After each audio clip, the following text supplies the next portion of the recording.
with regards to where the data comes from, how it gets into the workspace, and then what happens to it after it's in the workspace, and showing him the objects that are involved. So I think I have Mohammed on here. No. Mohammed's he's on the phone. Yeah, he's on the phone. Oh, he's on the phone. Some got Kevin other on. call. Kevin's on. And I'm on. Okay. And All right. Melissa's on. You want me to?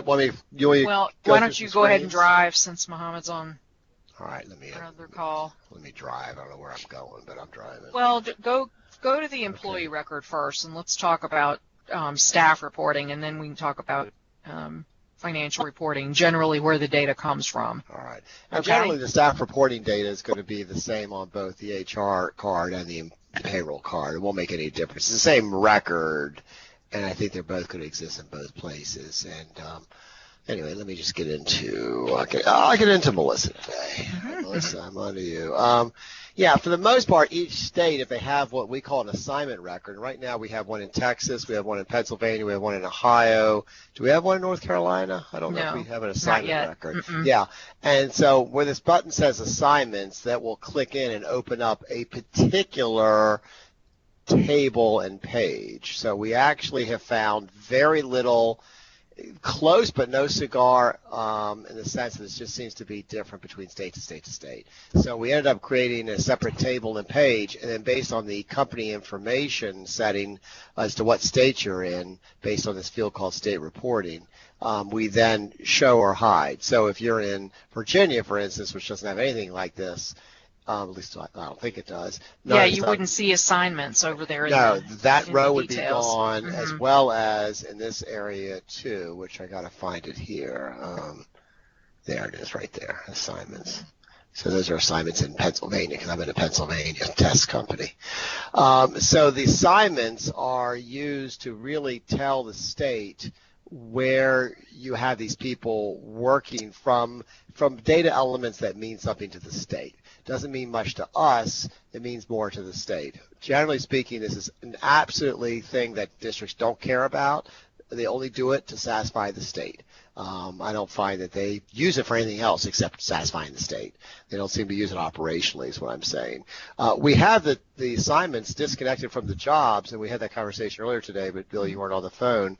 We're finding that the contractual compensatory relationships with the employee are not the same as the assignments. I mean, I might have 3 assignments from the reporting purposes to the state, but I'm really just paying you one salary. And I don't want to have 3 jobs, and I don't want to have to do something goofy over on the compensation area, which is what the payroll jobs or employee jobs are all for, or designed to be used for, versus what I have to keep track of in terms of your assignments. So in this example here, they're, I guess 40% to 60% home economics. Yes, that Melissa is quite an expert in home economics, but she also is very athletic at the same time. I'm an expert cook, and so she can cook and she can actually lift barbells up to the attic. That's why we put her in those. But can she do it at the same time, or just... No, that's I don't know. I'm working on that part. Why not? And if you click here, one thing that's also interesting about Nav in general is when you click on assignments, you're in the edit mode. I can start changing data. Let me just pretend I'm going to do that. Okay, let's do that. Yeah, change some data. So I can actually do that. When I click off of this screen, this is a drill down. It's the same exact data, but notice it's not editable. Whoops, maybe it is editable. I don't think it is. Watch. It looks editable, but it's really not. Yeah, you have to click edit list. You have to hit edit list, right? And that will change it in the edit mode. So, and that's normal nav in the sense that if it's a drill down, it's generally going to open up non-editable. And if it's navigate off of these sections, if it's an editable screen in general, then it will go ahead and open up editable. Ones like these are just read only anyway, so they're not going to do that. So, but the assignments is really part of what we call staff reporting. There are other fields that are important. They're generally going to be. They're on that staff tab. Yeah, I'm clicking, but my double clicking is not working very well today. There she goes. And I'm going to close all the tabs but the one that we're talking about because I find it's easier to do that. There we go. Whoops, I just closed it, sorry. So there we go. So these are an amalgamation of fields that generally have some connection to possibly staff reporting. Some of them will show up only in the state. appropriately. So I think an example, I'm not sure, but I think the authority to carry weapon is only showing up in Pennsylvania Right now, customers yeah. right I think now. basically Pennsylvania had all of these to begin with, or Texas had a few and Pennsylvania had some, but we're trying to genericize all of them because they tend to ask the same set of questions. Right. So staff ID is a good Mhm. example in the sense that in Pennsylvania they really call that professional something or another. They have a whole other name for it. So we decided over a time period to say, screw it. We're going to call it staff ID, and I don't care what you call it. That's what we're calling it. And so you'll see that location code. So I don't know exactly. I know state unique ID as an example is absolutely generic. I know all the fields to the left here are generic. So most of them, usually the ones that are state specific, are going to be in the bottom right of the page, whether it's going to be Texas or Pennsylvania or whatever. And you kind of can see them if you go into the customize this page and you go to the FAST tabs and you go to the staff reporting and say customize that FAST tab. You'll see a certain set. In this example here, secure authority, stuff like that. You'll see them. So I'm trying to find an example. I don't know. There's So already authorized Texas. to carry a weapon and security staff is Pennsylvania specific Yeah. only. Yeah, and I'm not sure I can actually remove it. I think I can look like I can remove it, but I'm not sure I really can. Although I can't remember. Maybe I can. I just can't remember. Anyway, I can look at the code, but I don't want to just drop into the code right now. So the staff reporting tab is meant to be flat fields that are connected to the employee as a master record. The assignments is going to be a many-to-one connected to the employee. And it's really a combination of data from here, data from there, of course, data from their demographic area, particularly stuff like personal, maybe it might be their race, so forth. Almost in every place in the system, we have translations for the code, if you will, that might be state specific. So an example probably, I don't know, an EO location is, I don't know. That's a bad example. That's a bad example. Yeah, What's a good example? Go to look at the races maybe? The locations or the groups. I mean, there's the whole section of codes that are on the HR menu, the setup menu. Where's this area for this? Let's leave that and let's go departments, HR, administration. So IMS, I think, is examples, and these are races. Now, do we have a difference between IMS races and races? Oh, yes. Yeah, we do. Yes, we do. So in the races table, you tell us which IMS race code it is. So the IMS is kind of like the state's codes, and then here's our codes, and then you drop in your state code, which you've defined over here. So that's an example where it's a little bit of a 1-2 punch there, but that allows you to have the state code running, and it's maybe something different that you're not interested in. You don't care about their numbers, you care about your numbers. So that's a good example there, I guess. And buildings, assignment codes, all this stuff I think works that way for the most part. Termination codes, another perfect example. So if I go to termination codes, the normal termination codes, which is grounds for termination, there is a column called IMS termination. So when I report, let's say, that somebody's left, that's the code I send to the state, but yet I call it death. They call it 07. So you get the idea. So we have a lot of places where we've tried to provide their coding structure. But this is staff reporting we're now talking about, which is just one piece of this. In terms of how we report it, that depends on what state you're talking in. They all do them kind of differently. Well, we're just going to talk about North Carolina's structure, but let's talk generically about where the financial reporting data comes from now. Well, the financial data, where it comes from, you're talking about how do we translate as an example fields? I mean, what are you talking about? What's the data source? I mean, in staff reporting, it's always the employee and the assignments and possibly the assignments. Yes. Yeah. So. Well, so the general ledger, it depends. Typically they want a trial balance. That's what they want. Okay. They want to have something at some level, and then maybe they want it split out column-wise. Like in Pennsylvania, they want to see the columns by primary education, middle school, high school, and then other, and then a total. That's what they want. That's the AFR. That's pretty typical in a lot of states. But the rows are going to be certain defined kind of rolled up sort of codes that you have already. Now in Pennsylvania, they use the codes in every case in the state as the codes that generally, are used in state reporting, but not 100%. I mean, it's kind of all different. Let's think Where's about the dimensions with the report to state? Because we're using that fairly consistently. Yeah, that's not used for Pennsylvania, but it is used in other places. So in dimension area, when you go into the defined dimensions, the example would be that I can come in here to objects, and there's a field over there. It's not used currently, but it's report to state, report to type. I think it's report to state, right? That's where we use it right there. So you can call it an 011, but we'll call it, 010. And again, a lot of times the way we build these, for instance, 017 is a code I made up, but I'm going to refer to that as 014. So I'm kind of just going to refer to that as 14, but 14 will go as 14, 13 will go as 13 because I'm going to leave them blank. So often we're mainly using their codes and we're only substituting some extra ones that are doing some extra operational tracking, and then we use this as a way to just so all of our outbound programs generally say that if this value is filled in, use it, else use the normal value. Is kind of the way it's defaulted. So again, if you're not going to use any of these numbers, well, then you got to fill them all in. But generally speaking, we don't want to have them do all that from a setup perspective, if that makes any sense. So usually what they're after, I'm not as familiar with the financial reporting side, so I'm a little more hesitant in trying to guide Bill into what he needs to look for. But normally they want something that's similar to a trial balance, but only certain account strings that they're interested in? Yes. Okay. And so the way we handle that, okay. the way we ended up using is we use in a general ledger system, we use the actual account schedule tool, which is, I always got to forget where they keep it. Hold on, it's under administrative, I guess. Yeah, row layouts. So row layouts, we have, whoops, I'm grabbing it, but it's not moving. We have multiples there. You see these AFRs. These AFRs are them, and again, I guess we actually have the new ones in PA School District Dev, right, Melissa? Is that where we maintain it?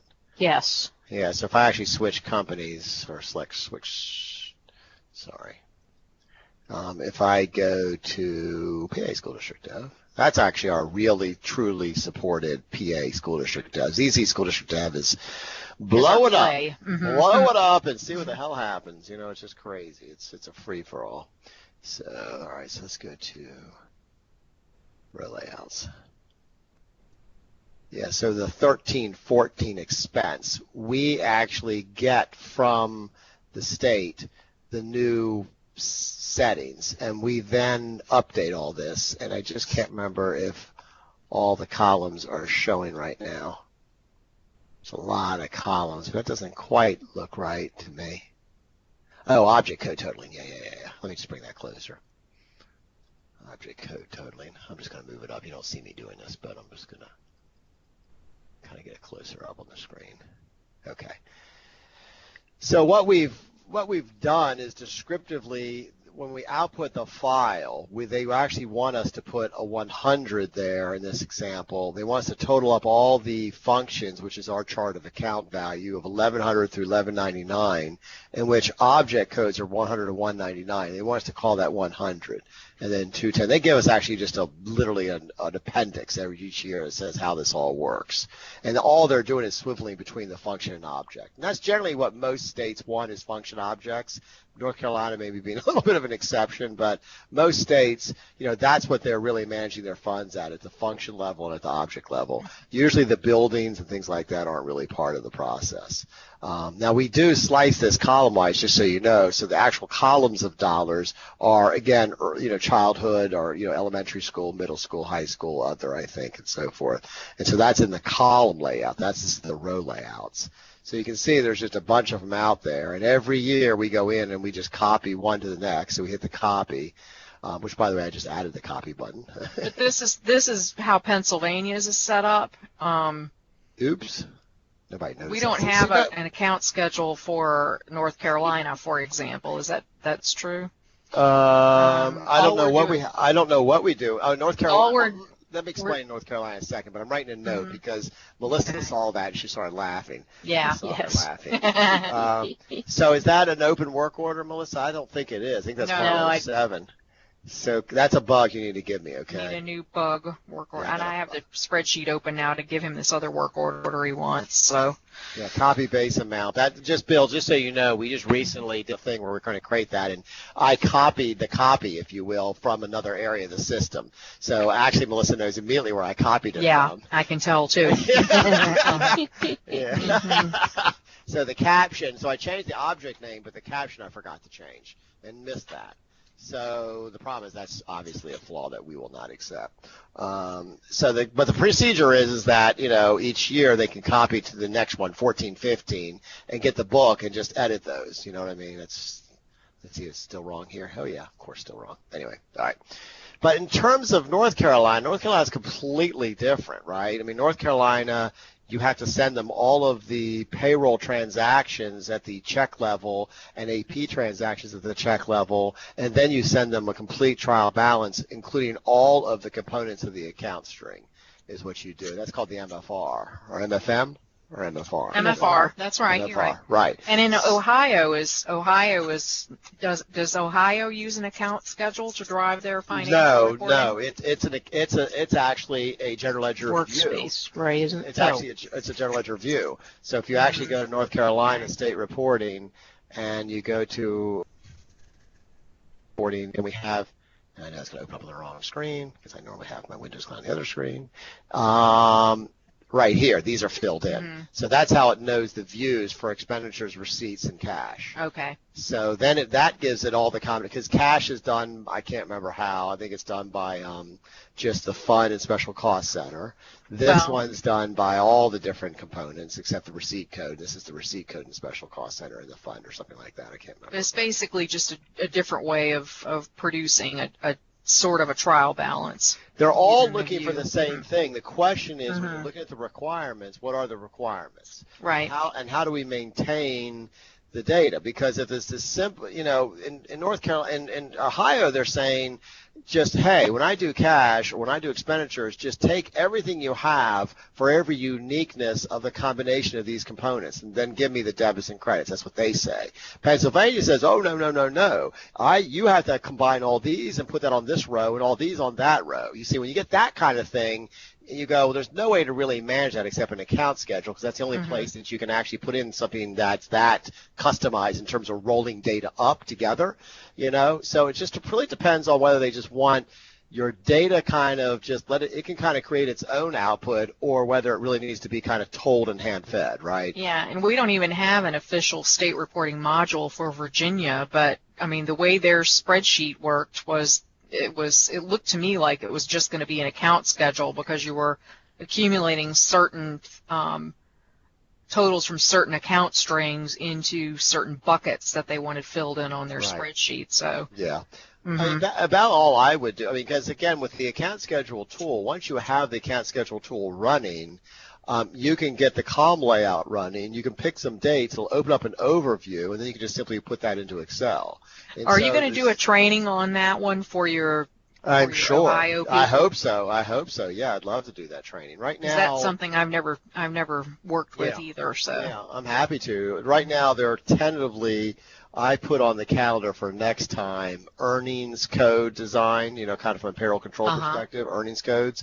But I think they're going to basically cancel next week because they're all on site somewhere next week. I don't know what's going live or whatever. Okay. I don't pay much attention to all that. But anyway, so are we at the point of let's show the workspace idea, and then we can look at some of the objects. Right. Well, the workspace, taking the DPI workspace as an example. Let's switch over to a server that makes sense. Let's go to DevAsh maybe. That's good. Let's go DevAsh. All right. So we'll switch over to DevAsh now. Of course, brings up a weird role center, but that's a separate issue.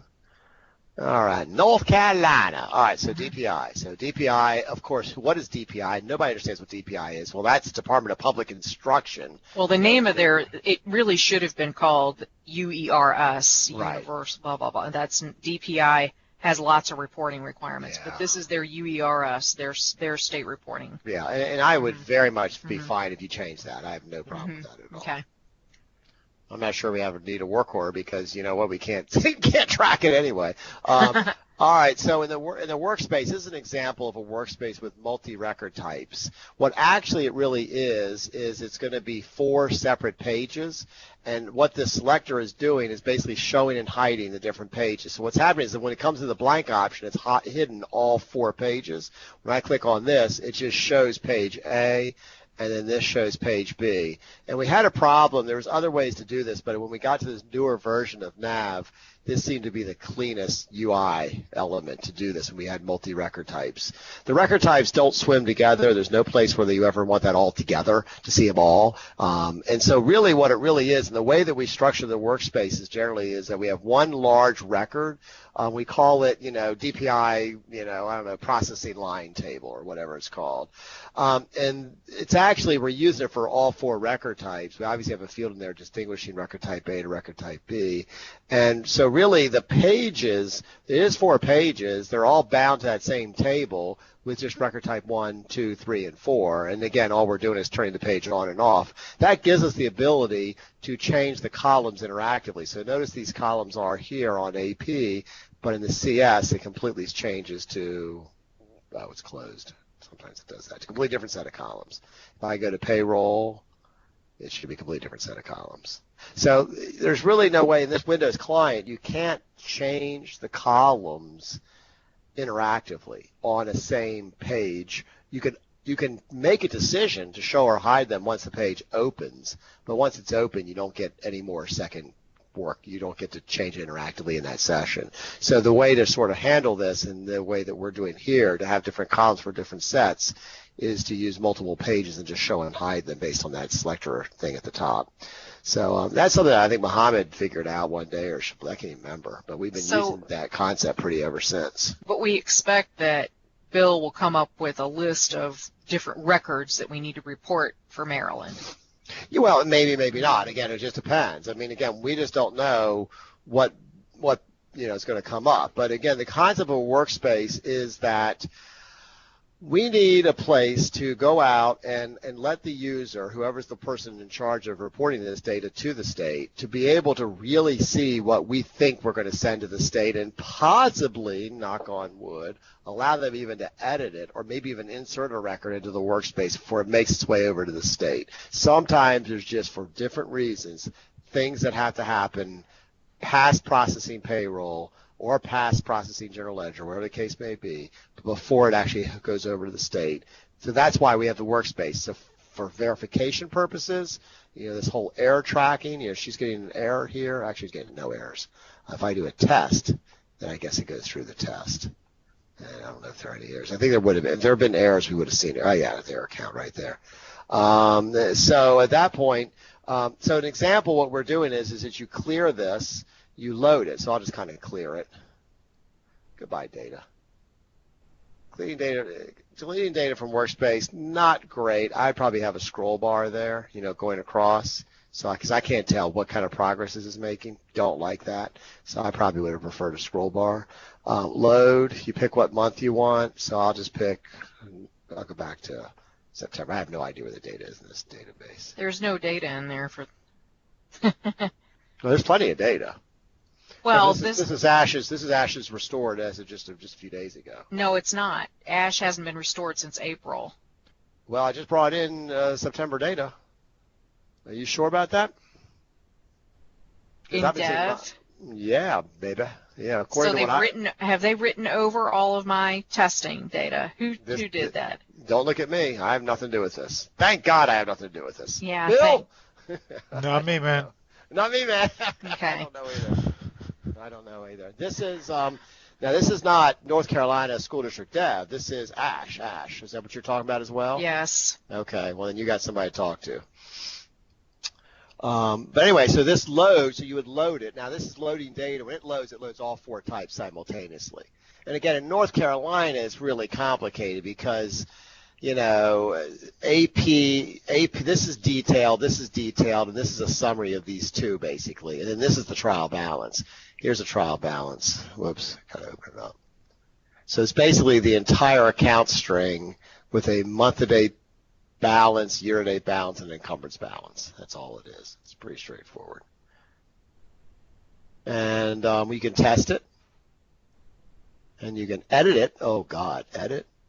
Oh, God, it brings up in the edit mode. So if I go, you know what, that should have been 121. You know, I can do that. All right, there it goes, just changed. Wow. I can export. So in the example of export versus archive, we have an archive where we save this data. We pretty much decided to go ahead and force it right to the archive when the export occurs. And we're doing that over in DPI now as part of BUD. So it's kind of a complicated conversation, but we decided to maintain the integrity of being able to get back to what was sent to the DPI because a lot of people weren't running it to the archive. They weren't bothering to save it. It was kind of an optional thing. We're forcing their hands now on the export button. I think that's actually a fairly good standard. That I think when we export, it's kind of like a post in a way. Let's go ahead and create the archive upon export. So I kind of think that should become part of the standard, is that you do a force and archive upon export. Show errors would just show any errors that are in the batch. There aren't any right now. It's coming up with a blank screen. Move to archive. On the export, I think all you do is just pick, well, actually, I don't think you do anything. Yeah, I have no idea. I guess what that's expecting you to have is a NC folder off your C drive, which I don't think I have, so it's probably going to fail. Well, maybe not. Well, guess not. So there's the archive. See how I just created an archive successfully? There you go. So if I want to go to the archives, I can navigate, I think, to my archives. No. No, you had to go through menu. Oh, hey, Mohammed. Hi. What's happening? What's happening, sir? Yeah, Mohammed wrote all this. He's the guy who knows all this stuff. So we don't have to necessarily get into what does refresh COA data do? That reads the chart of accounts from the web. That should not be here. That should not be here? Yeah, it is. It's not part of DP. I mean, indirectly it is, but it's not. It is. Part It of loads up Workspace. the account. It loads up the accounts for them to validate against. So. Yes, it fills up these setup tables right here. Would it be right here? Where should it Yeah. be? Yeah, this one. But it's not on this, is it? Yeah, I don't understand this part. This is the part that you want me to drill into. Yes, this is the subset of the chart of account. This is the state chart of accounts. Yeah, that's an area, Bill, that we're going to try to work on soon, which is this whole sort of managing another set of chart of accounts, which is the state chart of accounts, and providing easy visibility and verification and validation against it. That's a part that we're not overly genericized on right now. So loading data into these holding tables is not really part of Workspace, actually. No, it's not. This option was supposed to be scheduled through job queue, so it periodically downloads data. Yes. And it may be, by the way, because it could be separately. I don't know. I've been wondering if people at Ash and Bladen has Ben set that up to automatically be part of the NAS process at this point. I don't think so, because when we originally did it, the NAS wasn't even working in the cloud, so I don't think we've gone back and done that. So back to our original subject here. If we look at all the different state reporting modules here, everybody but Virginia has some sort of workspace, I think. Or does Pennsylvania not have a workspace? Well, Pennsylvania's financials, again, the AFR, which is done right here. So when I do the expenditures, it's not a workspace. Remember, I'm just picking up the account schedule name, the column layout, a date filter, what's my file name, I hit OK, and I'm done. And is PIMS is not in this menu? PIMS would all be in HR. We always put that in state reporting in HR because that's where we're going to have all that stuff related to EMIS as well. Yeah, EMIS. Is that as far as it goes? Yeah, I guess as far as it goes. I feel like there should be more. I feel like it should scroll more, but it doesn't scroll anymore. But so the concept is that HR is where we do our staff assignment reporting, we do our retirement reporting and payroll, we do our financial reporting in the financial management. Where we kind of break through that a little bit is in North Carolina, really, because when we get to state reporting here, this workspace includes both AP and payroll, which is why we put it in financial management, because it kind of, we didn't know, it's clearly they really don't. Their staff reporting right now in North Carolina is sort of mixed in with the state unique ID refresh. Right. So they're kind of behind the curve in defining staff reporting in North Carolina. Right, exactly, as compared to other states have. But notice Ohio here is a little messed up, because in some ways this financial one, we probably shouldn't have this staff workspace here. That should be over on HR, but we put it here. Now the question is, did we put anything over on HR? So I'll go look. Yeah, let's look. And see, we got some of this, so the setup's there, but not the data load. Yeah, well, at least the workspace should be there for the staff reporting, right? That's what logically is missing here. This part is fine, but we should add over, probably move over, or at least add over the other one. Is it a separate workspace? Staff workspace versus financial workspace, Mohammed? Yes, completely separate workspace. Okay. Mm-hmm. I'm going to switch to my speakerphone, guys, because I am going to be dead pretty soon on this headset. All right. Can you hear me okay? Mm-hmm. Yeah. You just sound different, that's all. All righty then. All right, can I ask a question real quick? Go ahead. All right, so in the workspace that we were just looking at, that you went in and changed that data, then we did the archive and the send to the state thing. How do they come back and recreate that data, or at least look at that data? Well, that's where the archives come into play. I mean, here are the archives right here. So this is how they get, here's how they get to the archives. And so this data right here, if I double click this one right here, let's say this is for the month of X. If I click show details and it goes here, it's screen's a little small. All that data shows back up. It's all here. So we save, when we export out, I think our protocol should be to save the archive, and then they go see that data from the archive. And we have found more and more as time is going on that we need to refer back to that data in that archive for other processes that we build in the future. And Bud is a perfect example where now Mohammed is using data in the DPI workspace archives, if you will, for reporting purposes.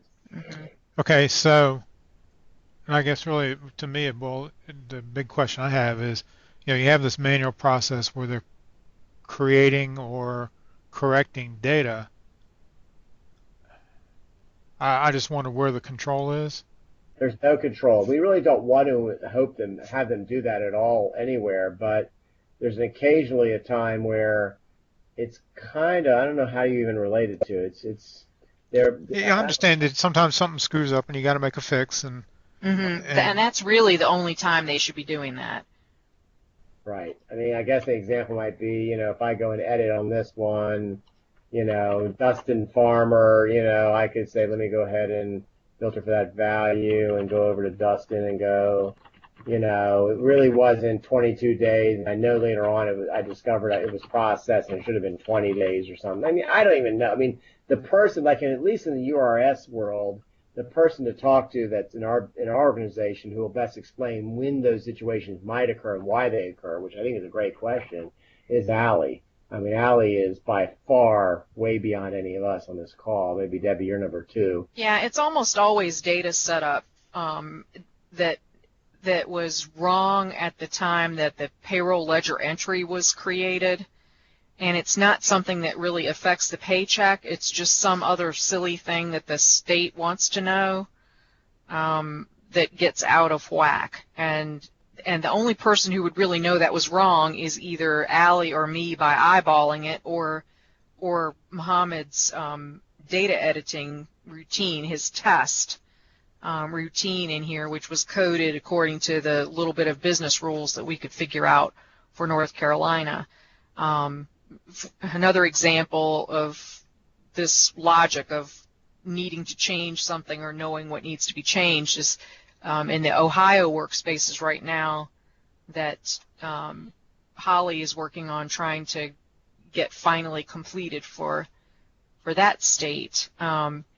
We did the best we could to code what we were exporting based on the documentation that we had, and so now they're going through the process of saying, well, the documentation said X, but it really needs to be Y.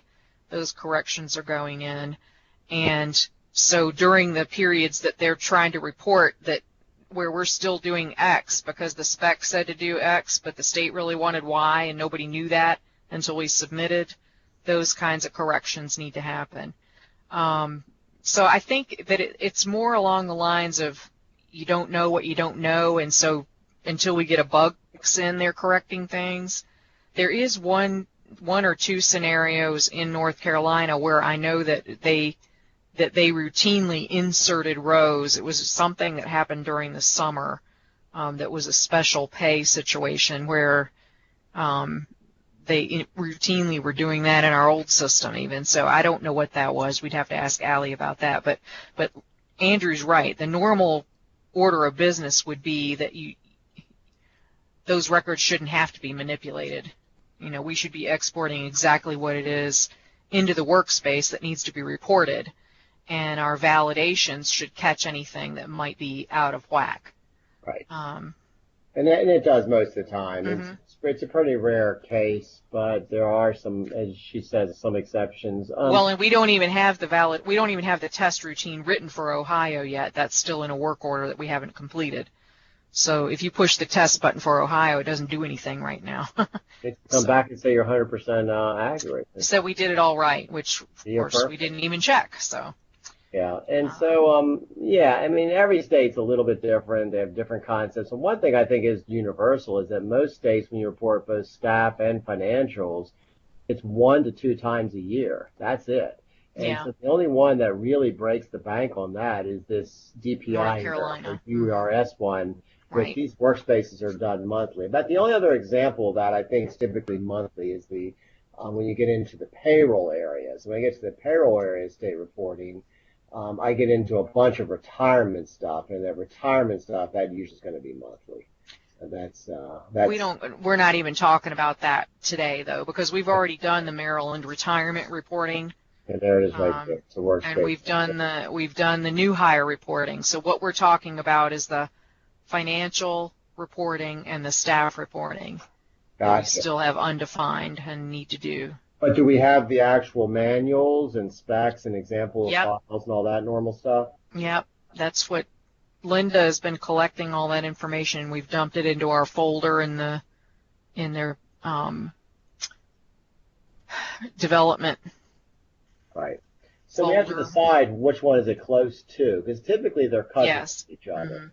Mm-hmm. Well, that's why I think if Bill can go through, and that's what he's going to do is to read through it and try to get an outline for here are the submissions that are required, the dates that are required, and then based on discussions of that, then we can outline how we're going to approach the development. And I think the reason you got voted in for this project, Bill, is because we're all starting from ground zero with Maryland State Reporting. No, we don't know anything about it.